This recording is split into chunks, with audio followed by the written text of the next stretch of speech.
नमस्कार, मी डॉक्टर दिलीप सातभाई. भारताच्या अर्थमंत्री श्रीमती निर्मला सीतारामन यांनी अर्थसंकल्प 2025 सादर केला होता. त्या अर्थसंकल्पात अतिशय महत्त्वाचे काही आमूलाग्र बदल करण्यात आले होते. त्यात TDS आणि TCS संदर्भात काही महत्त्वपूर्ण बदल देखील केलेले आहेत. या दोन बदलांची आपण या व्हिडिओमध्ये माहिती करून घेणार आहोत. कायद्याच्या कलम 206AB आणि कलम 206CCA नुसार जर करदात्याकडे पॅन असेल परंतु गेल्या कर निर्धारण वर्षासाठी त्याची प्राप्तिकराची वजावट झालेली TDSची आणि TCSची एकूण रक्कम 50,000 रुपये किंवा त्यापेक्षा अधिक असतानाही, तसेच प्राप्तिकर विवरणपत्र दाखल करण्याची अंतिम तारीख उलटून गेलेली असताना देखील सदर करदात्याने प्राप्तिकर विवरणपत्र दाखल केले नसेल तर त्याच्या उत्पन्नावर वाढीव दराने करकपात म्हणजे TDS आणि करसंकलन म्हणजे TCS करणे अनिवार्य करण्यात आले होते. नमूद केल्याप्रमाणे एखाद्या विशिष्ट व्यक्तीला पैसे दिले गेले तर प्राप्तिकर कायदा किंवा वित्त कायद्यात दिलेल्या करकपात संकलन दराच्या दुप्पट किंवा 5% यात अधिक असलेल्या दराने करस्त्रोतावर TDS कापला गेला किंवा TDS संकलित केला जाईल असे स्पष्ट करण्यात आले होते. अशा तरतुदी आहेत. आपण आता याची माहिती घेतली आहे. जर करदात्याने पॅन प्रदान केला नसेल तर कलम 206AA अंतर्गत 20% किंवा त्याहून अधिक दराने करकपात केली जाईल. अशा पण तरतुदी सध्या कायद्यात उपलब्ध आहेत. यात आता दुरुस्ती झाली आहे.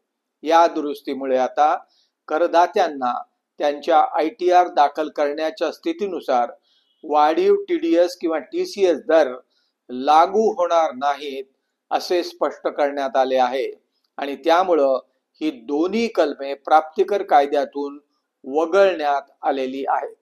सदर बदल 1 एप्रिल 2025 पासून लागू होणार आहे.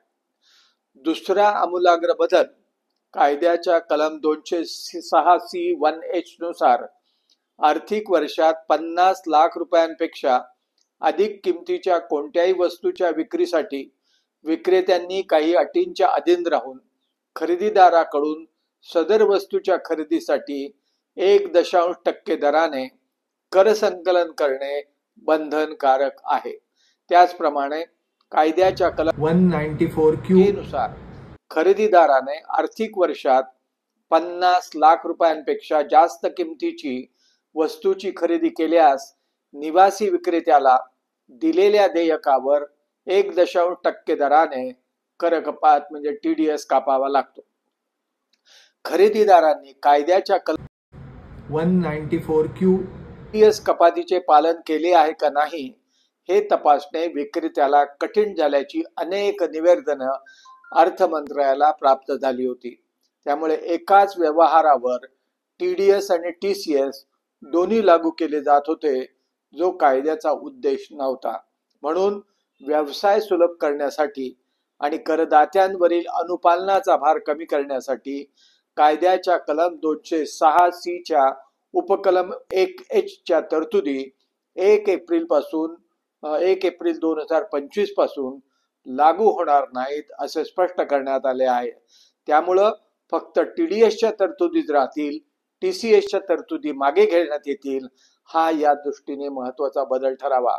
व्यापारातील करदात्यांना ही मोठी पर्वणीच आहे असं म्हणलं तर काही चुकीचं ठरणार नाही. त्यांचा खूप त्रास या निमित्तानं कमी होणार आहे. जर माझा हा आपल्याला व्हिडिओ आवडला तर जरूर लाईक करा, शेअर करा, माझ्या YouTube चॅनलला सबस्क्राईब करा. धन्यवाद.